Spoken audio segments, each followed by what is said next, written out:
Европската комисија во најновиот извештај за напредок на земјава оценува дека Република Северна Македонија има постигнато одреден напредок во делот на функционирањето на судството. Подготовката на новата стратегија за реформи во правосудството започна на инклузивен начин, врз основа на научените лекции од претходната. Спроведувањето на ажурираниот акционен план за стратегијата за реформи во правосудството продолжи, но треба да стане посистематски, се оценува во извештајот на Економската комисија. Сепак оценува Европската комисија имплементацијата на стратегијата, поготово во делот на човечките ресурси, таа е спора и со многу одлагања. Унапредувањето во повисоките судови се соочи со одложување, а пензионирањето дополнително го намалија бројот на судии обвинители.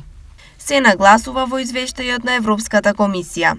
Во контекст на извештајот, Европската комисија дава повеќе препораки и забелешки, но најважни се независноста, пристрасноста и одговорноста.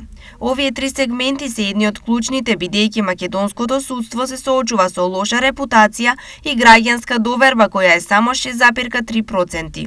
Инаку во извештајот на Европската комисија се посочува дека имаме повеќе судии, а помалку обвинители од европскиот просек. На крајот на 2021 година имало 473 судии, или 26 на 100.000 жители, и 170 обвинители, односно 9 на 100.000 жители. Според Европската комисија за ефикасност на правда, европските просеци се 21 судија и 12 обвинители на 100.000 жители.